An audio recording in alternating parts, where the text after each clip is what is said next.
Et bonjour à tous les amis, j'espère que vous allez bien. Aujourd'hui nous allons donc vous faire une tarte représentée sous forme de fleurs, donc sous une marguerite, pour satisfaire les plus gourmands. Vous allez voir le mariage subtil de l'amande et du praliné associé au citron, ça apporte vraiment un vrai contraste de texture en bouche. C'est parti les amis, on va donc attaquer tout de suite la composition car la vidéo va durer 18 minutes, donc elle sera un peu longue.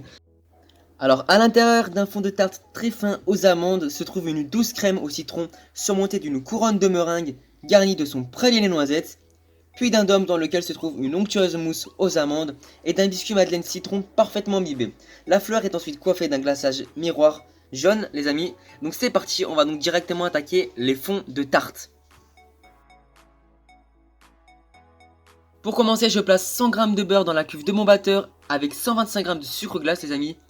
Le beurre peut être à température ambiante. Je vais venir le crémer à l'aide de la feuille du batteur pendant 2-3 minutes.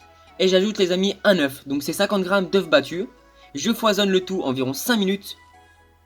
Et j'ajoute 250 g de farine T55 tamisée avec une petite pincée de fleur de sel à l'intérieur. Je vais venir travailler la pâte très légèrement à la feuille en commençant par obtenir un sablage. Puis en la travaillant à la main, je la pose donc sur une feuille papier cuisson. Et je vais commencer par venir l'étaler à environ une épaisseur de 3 mm. Voilà, donc je commence bien par l'étaler avec le rouleau. Comme ceci, puis je la laisse au frais environ 1 heure. Après 1 heure au frais les amis, on a donc notre pâte qui a bien refroidi. C'est vraiment une technique qui va plus vite et elle est meilleure parce que la pâte est pré-étalée déjà. Je vais donc venir détailler à l'aide d'un emporte-pièce de 10 cm de diamètre 8 fonds de tarte. Donc là les amis, si la pâte est encore un peu épaisse, donc moi c'est ce que j'ai eu, n'hésitez pas à la retravailler avec le rouleau, c'est ce que je fais pour être sûr d'avoir une bonne épaisseur. Quand c'est le cas les amis, on va donc venir foncer la pâte dans un moule à tarte de 8 cm de diamètre.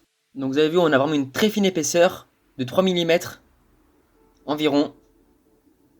Donc comme ceci, donc je la fonce sur mon sac à tarte, donc je fais bien redescendre la pâte sans trop l'écraser à l'aide de la main. Il faut vraiment avoir une bonne épaisseur de pâte en bouche. Comme ceci, et là les amis à l'aide d'un couteau très fin, je vais donc venir ébarber le reste de ma pâte qui dépasse de mon moule pour obtenir un résultat bien net à la cuisson. Donc vous avez vu les amis, donc le dessous est bien plat, c'est très important pour éviter que la pâte ne retombe au four. Donc une fois qu'on a obtenu tous nos fonds de tarte les amis, donc moi j'en ai 8, on va venir les laisser 1 heure au frais. Voilà, de façon à faire revenir la pâte, qu'elle soit bien froide. Et comme ça les fonds ne retomberont pas en cuisson, si la pâte est trop molle bien sûr. Donc les amis, après 1 heure au frais, je vais donc venir déposer des billes céramiques, donc à l'aide d'un film alimentaire, sur mes fonds de tarte. Donc vu que c'est une cuisson à blanc, c'est pour éviter que les fonds de tarte ne montent. Et enfin on va venir les cuire dans un four préchauffé à 165 degrés pour obtenir ce résultat là les amis, environ 20 minutes. Voilà, on obtient bien de beaux fonds de tarte les amis. Moi je les ai cuits dans un tapis sile-pain, mais vous pouvez très bien les cuire sur une plaque avec une feuille de papier cuisson. Et enfin les amis, quand ils ont tiédi, on va donc venir à l'aide d'un zesteur venir enlever le surplus de pâte qui a dépassé pour avoir des fonds de tarte bien nets. Je les laisse refroidir à température ambiante et j'attaque mon crémeux citron. Pour la crème citron, je vais donc venir cuire ma crème directement dans la casserole. J'ajoute donc 2 jaunes et 2 œufs dans ma casserole les amis, avec 120 g de sucre et 20 g de maïzena. Je fouette directement dans ma casserole les amis. Et je vais donc venir ajouter 200 g de jus de citron. Vous pouvez bien sûr faire moitié-moitié avec le jus de citron vert. Moi j'ai décidé de prendre du jus de citron jaune normal. J'ajoute donc le zeste d'un citron vert à l'intérieur. Et je peux bien sûr venir ajouter environ 20 g de jus de citron vert. Allez c'est parti, je fouette le tout. Et je vais donc cuire cette crème jusqu'à ébullition et venir la cuire encore 1 ou 2 minutes après les premiers bouillons. Voilà, donc vous obtenez vraiment une bonne texture de crème les amis. Très important, toujours fouetter la crème quand elle est sur feu doux. Voilà, pour éviter que la crème n'accroche. Et je la débarrasse directement dans un saladier. On a vraiment une bonne texture de crème, vous avez vu. Voilà, on a vraiment une bonne crème qui tient bien. J'ajoute 220 g de beurre bien froid les amis. Donc la crème a eu le temps de tiédir un petit peu, vous pouvez très bien l'ajouter directement. Et là les amis, le mieux c'est de mixer, de façon à obtenir une bonne onctuosité. Plus on mixe, plus la crème est onctueuse. Voilà, bien sûr il faut que le beurre soit totalement mélangé à l'appareil. Et vous avez vu les amis, après avoir bien mixé au moins 5 minutes, on a donc une bonne crème citron, un bon crémeux citron, tout simplement.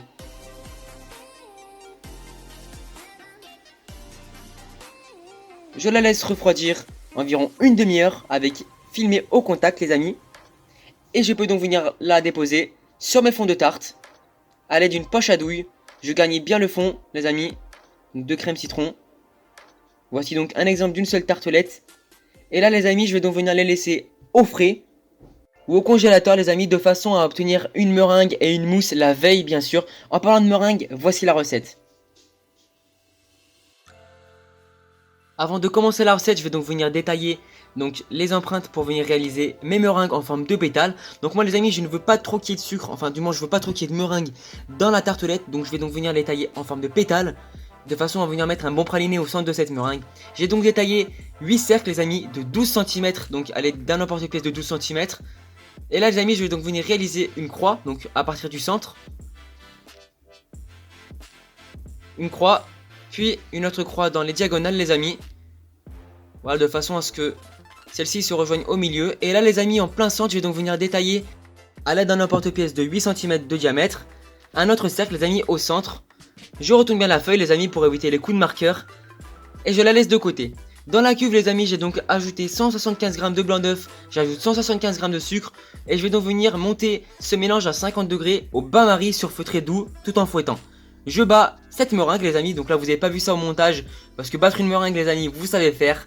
Donc je bats ma meringue jusqu'à refroidissement et j'ajoute 125 g de sucre glace que je tamise. Je mélange le tout à la maryse pour éviter les grains. Et quand on a une bonne meringue les amis, je vais donc venir pocher à l'aide d'une douille. Donc c'est une douille spéciale Saint-Honoré, donc c'est la douille que j'ai utilisée pour faire la rose les amis. Donc elle mesure 1,5 cm de longueur. Et là je poche donc les pétales.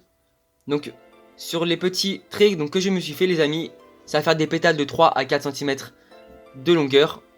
N'hésitez pas à faire un peu plus long les amis, pour pas que la meringue se craque quand vous la posez sur la tarte. Donc si vous dépassez, c'est pas très grave. Je me suis fait donc de la meringue verte les amis, donc avec du colorant vert. Et je vais donc venir pocher donc des petites bandes à l'aide d'une douille de 6 mm de diamètre, de façon à réaliser la tige de la marguerite. Donc sur une feuille de papier cuisson, bien sûr, sur une plaque à part ou bien sûr avec les meringues. Je vais donc venir les cuire à une température de 80 degrés pendant environ 3 heures les amis. Et je les laisse sécher toute la nuit au four, de façon à ce qu'elles soient bien sèches quand on la pose dans la tarte et qu'elles ne ramollissent pas trop. Donc vous avez vu les amis, donc le résultat, à l'aide d'une corne j'enlève bien la meringue si elle est un petit peu accrochée à la feuille. On y va vraiment très doucement les amis. Je n'ai plus qu'à l'ajouter sur mon fond de tarte. Donc pensez à ce que le crémeux ne soit pas congelé, donc c'est pour ça qu'il faut le laisser au frais, pour que la meringue colle dessus. Sinon n'hésitez pas à faire les pétales un peu plus longs, donc comme je l'ai dit tout à l'heure. Parce que moi c'est vrai que c'était un peu juste. Vous avez vu, ça dépasse un petit peu de mon fond de tarte, mais bon, ça a quand même tenu. Si la meringue est bien cuite, ça devrait le faire. Allez, je les réserve les amis. Et je passe au praliné. Avant tout les amis, je torréfie 250 g de noisettes dans un four préchauffé à 165 degrés pendant 20 minutes. Je vais donc venir caraméliser 75 g de sucre en poudre en 2 fois. Donc sur feu moyen les amis, tout en surveillant parce que c'est un caramel que nous réalisons. Donc j'ajoute mon sucre une dernière fois, je caramélise, je surveille bien le tout les amis. On mélange bien avec une cuillère en bois. Il faut avoir une bonne couleur ambrée. On fait en sorte donc que nos noisettes sortent du four pile au moment où le caramel est fini. Voilà, donc pour avoir une bonne torréfaction, la peau s'enlève très facilement de la noisette. C'est comme ça qu'on reconnaît que les noisettes sont bien torréfiées. Je les ajoute chaudes directement à mon caramel chaud. Et je mélange le tout avec une cuillère en bois. Pour obtenir ceci les amis. Une très belle gourmandise de bonnes noisettes caramélisées. Allez, je laisse le tout dans un tapis silpate. Et je laisse refroidir le tout environ 1 heure.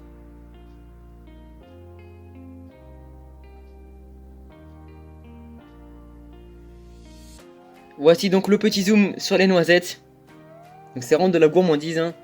Allez, une fois qu'elles sont froides, on peut donc venir les prendre avec les mains. On obtient donc un très beau carré de noisettes caramélisées. Ce carré là les amis, je vais donc venir le casser, de façon à ce qu'il puisse rentrer dans mon mixeur. Pour obtenir du praliné, on va donc venir le mixer environ 5 minutes les amis. Il faut obtenir une espèce de pâte de praliné. Voilà, je veux pas trop un praliné trop coulant, sinon ça risque de détremper sur la meringue. Donc on y va doucement les amis, à l'aide du mixeur.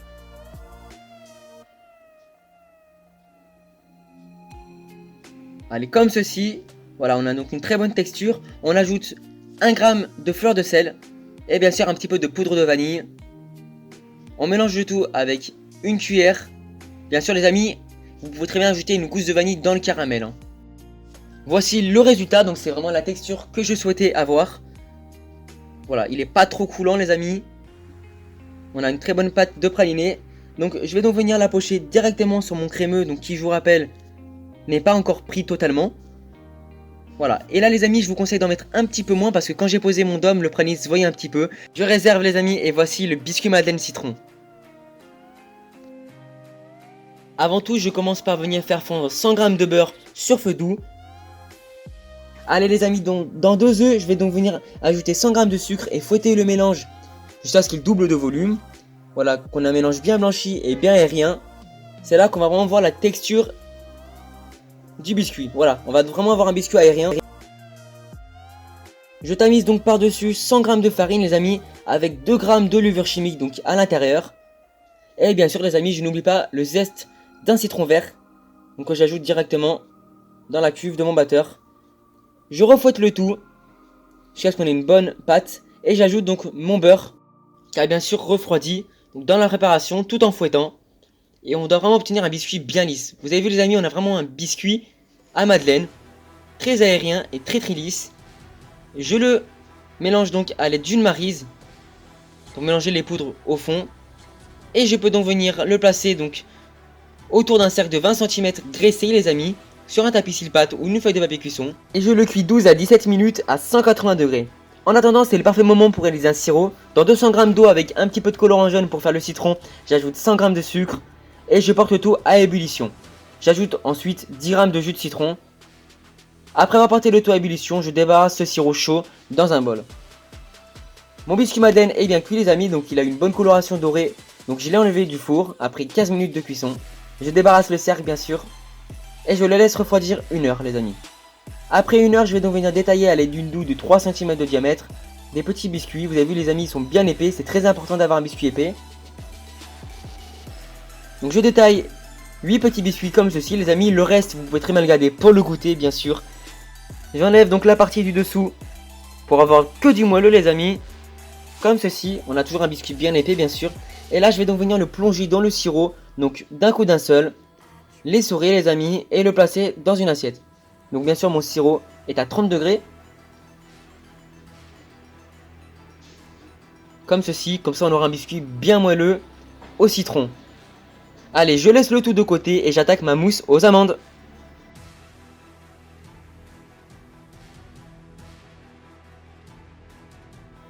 Pour commencer les amis, dans 300 g de lait donc, que j'ai mis dans une casserole, je vais donc venir couper en morceaux 150 g de pâte d'amande. Et je vais donc venir ajouter entre 1 à 2 gousses de vanille que je fends en deux. Je retire les graines à l'aide d'un couteau les amis.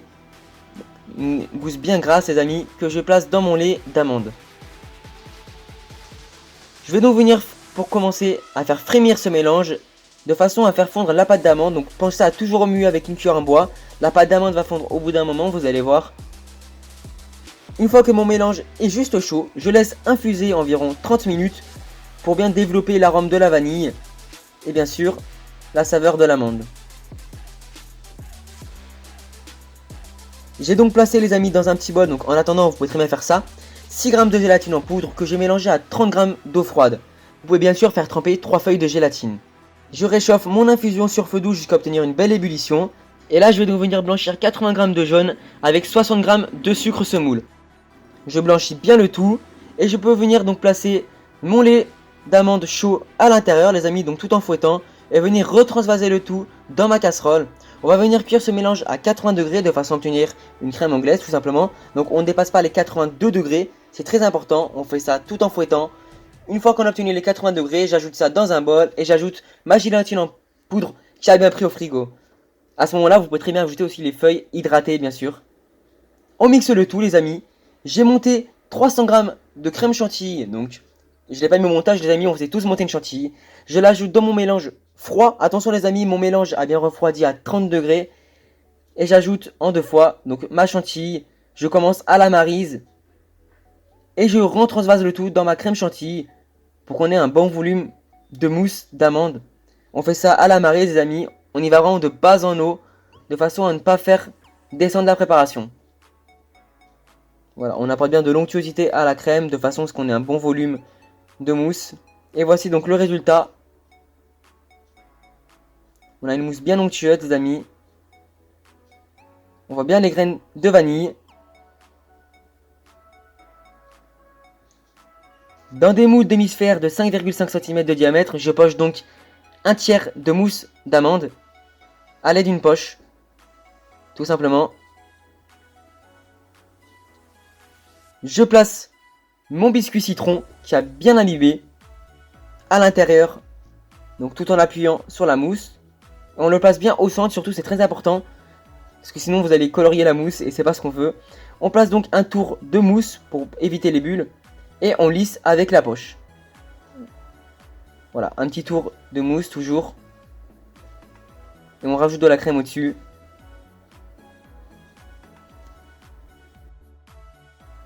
On lisse le tout à l'aide d'une spatule. Comme ceci. Donc ça, je l'ai fait la veille, les amis. Et le lendemain, vous faites bien sûr tout le reste. Hein. Donc on place ça au congélateur toute une nuit, ou environ 4 heures. Qui dit glaçage dit sirop de sucre, les amis. Dans une casserole, j'ai passé 150 g d'eau avec 300 g de sucre et 300 g de sirop de glucose. Je réalise donc un sirop à 103 degrés. Dans un bol, j'ai donc placé 200 g de lait concentré sucré. J'ajoute 300 g de chocolat blanc. Je laisse ce mélange, les amis, et je passe donc à mon sirop. On le veut vraiment à 103 degrés, les amis, pas plus. Je le place dans mon mélange lait concentré sucré chocolat blanc. J'ajoute 10 feuilles de gélatine, donc réhydratées, sinon 20 g de gélatine en poudre.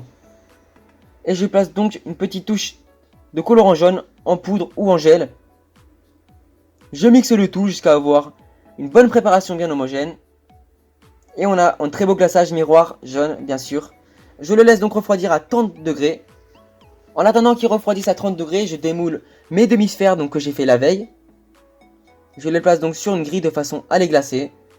Et comme mon glaçage a une bonne température, je peux donc venir glacer mes dômes en tapotant sur la grille pour faire descendre le surplus de glaçage. Je glace bien mes dômes comme ceci, les amis. On n'en met pas beaucoup. On a une très bonne couleur de jaune, donc ça nous va. Allez, je retire la grille. Et je vais donc venir décoller à l'aide d'une spatule mes demi-dômes. En secouant bien pour enlever le surplus du glaçage qu'il y a sous le dôme. Et je le place tout simplement sur mon praliné. Donc de ma tarte réalisée aujourd'hui. Voilà, de façon à ce qu'on a une bonne marguerite. On le place bien au centre. On peut donc venir ajouter la petite tige que j'ai collée à du glaçage en dessous. J'ai eu un petit peu de mal, les amis. Et voici donc la petite marguerite. C'est vraiment une tarte très gourmande, les amis, que vous pouvez tous réaliser, j'en suis sûr. Je vous montre donc la découpe, les amis. Et moi, les amis, je vous dis à tous et à toutes à vendredi prochain pour de nouvelles vidéos. Bien sûr, à 17 h, les amis. Donc n'hésitez pas à liker la vidéo. Et je vous remercie d'ailleurs, les amis, parce qu'on a passé les 2000 abonnés il y a 2 semaines de ça. Allez, ciao!